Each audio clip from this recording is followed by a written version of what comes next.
మీ మోకాల నొప్పులకు ఎటువంటి సర్జరీ లేకుండా ఎపియాన్ పెయిన్ క్లినిక్ అందిస్తున్న అత్యాధునిక చికిత్స. సో మనం తినే ఆహారం మన జీర్ణ వ్యవస్థ మీద ఎలాగా ప్రభావం చూపుతుంది. సో అసలు మనకి ఫుడ్ తినంగానే డైజెషన్ అనేది మన నోటి నుంచి స్టార్ట్ అవుతుంది. సో మన దవడలో ఉండే మజిల్స్ అనేది బాగా ఆహారాన్ని నమలడం ద్వారా అక్కడి నుంచి మనకి ఆహారం డైజెషన్ అనేది స్టార్ట్ అవుతుంది. అండ్ అలాగే ఇది ఈసోఫేగస్ ద్వారా మన పొట్టలోకి వెళ్తుంది. పొట్టలో కూడా మజిల్స్ అనేది మిగిలిన ఆహారాన్ని మంచిగా డైజెషన్ అయ్యి మెత్తగా చేసి అక్కడ నుంచి స్మాల్ ఇంటెస్టైన్, అక్కడ నుంచి పెద్ద పేగులోకి వెళ్ళి ఫైనల్ గా మనకి బయటకు అనేది వస్తుంది. సో ఈ మొత్తం ప్రాసెస్ డైజెషన్ అంటాము.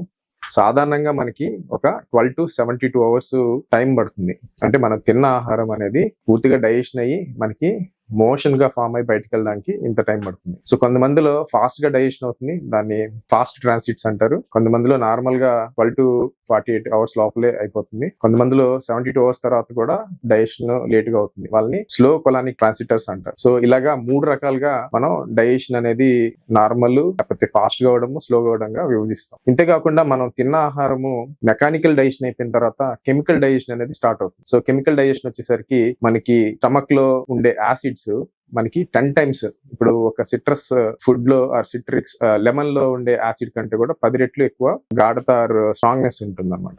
సో మనకి HCl అనేది కడుపులో ఆల్మోస్ట్ 1 to 2 liters ప్రతిరోజు మనకి ప్రొడ్యూస్ అవుతుంది. దీని pH వచ్చేసరికి మనకి ఆల్మోస్ట్ 1.5 to 2.5 మధ్యలో ఉంటుంది. సో మన ఆహారం ద్వారా వెళ్ళే బ్యాక్టీరియాలు కానీ వైరస్లు కానీ ఈ యాసిడ్ అనేది మనకి ఎలాంటి అంటే ప్రాబ్లం క్రియేట్ చేయకుండా మనకి ఎక్సెస్ లో ఉన్నదంతా తీసేస్తుంది. సో మీకు ఒక ఇంట్రెస్టింగ్ ఫ్యాక్ట్ ఏంటంటే ఎంత యాసిడ్ వస్తుందంటే పొరపాటున మీరు ఒక బ్లేడో లేకపోతే మనం మింగేసినా కూడా అది మొత్తం కరిగిపోయేంత స్ట్రాంగ్ యాసిడ్స్ మన కడుపులో ఉంటాయి. సో ఇలాగా కాకుండా మనకి ఒక 20 రకాలైన ఎంజైమ్స్ మన శరీరంలో ప్రొడ్యూస్ అవుతాయి. సో ఇవన్నీ మనకి యాసిడ్స్ లేకపోతే మనకి ఇట్లా వచ్చే ఈ ఎంజైమ్స్ ఇవన్నీ కూడా మనం తిన్న ఆహారాన్ని మంచిగా డైజెషన్ అవడానికి హెల్ప్ చేస్తాయి. సో మనం తినే ఆహారంలో కనుక ఎక్కువ కార్బ్స్ అంటే మనకి ఈ పిండి పదార్థాలు తీసుకుంటే మనకి సులభంగా డైజెషన్ అవుతుంది. అండ్ ప్రోటీన్, ఫ్యాట్ అనేది కొంచెం హార్డ్ గా మనకి డైజెషన్ అవుతుంది. సో ఫర్ ఎగ్జాంపుల్ మీరు ఇడ్లీ తిన్న రోజు తొందరగానే ఆకలేస్తుంది. దానికి కారణం ఏంటంటే అది ఈజీగా డైజెషన్ అవుతుంది. అదే మనం ఒక పూరియో లేకపోతే ఆయిలీ ఫుడ్ తిన్నప్పుడు మనకి లేట్ గా డైజెషన్ అవుతుంది. సో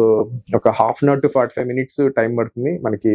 అంటే లైట్ ఫుడ్స్ తిన్నప్పుడు ఇదే హెవీ లేకపోతే ఫ్యాట్స్ లేకపోతే ఎక్కువ నాన్ వెజిటేరియన్ బిర్యానీలు తిన్నప్పుడు మనకి డైజెషన్ అనేది చాలా లేట్ అవుతుంది. Almost 4 to 6 hours. యావరేజ్ గా మనకి కడుపులో డైజెషన్ అవడానికి 2 to 4 hours టైం పడుతుంది. ఎవరికైతే 6 hours అంతకంటే ఎక్కువ టైం పడుతుందో దాన్ని గ్యాస్ట్రోపారసిస్ అంటారు. సో ఇలాగ మెకానికల్, కెమికల్ అయిపోయిన తర్వాత మనకి కడుపు లోపల ఆర్ ఇంటెస్టైన్ లోపల మనకి trillions and billions of bacteria ఉంటాయి. ఈ బ్యాక్టీరియా యొక్క పని ఏంటంటే మనం తిన్న ఆహారము డైజెషన్ అవగా మిగిలిపోయిన అన్డైజెస్టెడ్ ఫుడ్ ని అది ఆహారంగా తీసుకొని మనం ఆ బ్యాక్టీరియాకి షెల్టర్ ఇస్తున్నాం. సో ఆ షెల్టర్ ఇవ్వడం వల్ల ఈ బ్యాక్టీరియా అనేది మనకి ఏదో ఒక రకంగా హెల్ప్ చేయాలి. సో అది ఇంటర్న్ ఏం చేస్తుందంటే మనకి vitamins like B and B12, D ఇట్లాంటివన్నీ కూడా మనకి ఎస్పెషల్లీ విటమిన్ K మనకి లోపల మన బ్యాక్టీరియానే మనకి ప్రొడ్యూస్ చేస్తుంది. అంతేకాకుండా ఈ అన్డైజెస్టెడ్ ఫైబర్ ఫుడ్ లో నుంచి మనకి షార్ట్ చైన్ ఫ్యాటీ యాసిడ్స్ అంటారు. సో ఇవి కూడా మనకి ఈ బ్యాక్టీరియానే హెల్ప్ చేస్తుంది. ఈ బ్యాక్టీరియా ఈ ప్రొడ్యూస్ చేయడం వల్ల మన ఇంటెస్టైన్ హెల్త్, మనకి పుండ్లు పడకపోవడము, ఆటో ఇమ్యూన్ డిసీజెస్ రాకపోవడము, అలాగే మనకి ఇన్ఫెక్షన్స్ తొందరగా రాకుండా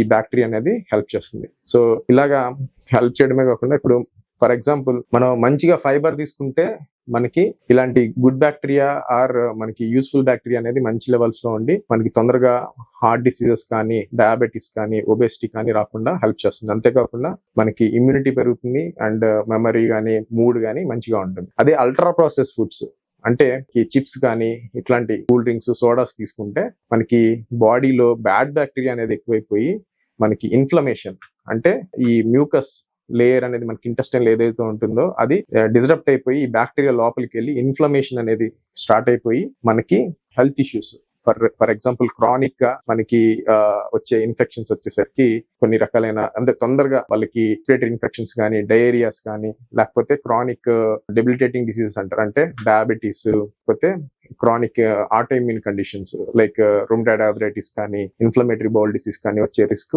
నార్మల్ పీపుల్ కంటే ఈ అల్ట్రా ప్రాసెస్ ఫుడ్స్ తినే వాళ్ళలో ఆల్మోస్ట్ 4 రెట్లు అధికంగా చూస్తాం. సో ఇలాగా మనం తినే ఆహారం డైజెషన్ మీద వేరియస్ లెవెల్స్ లో మనకి ఎఫెక్ట్ అనేది ఉంటుంది.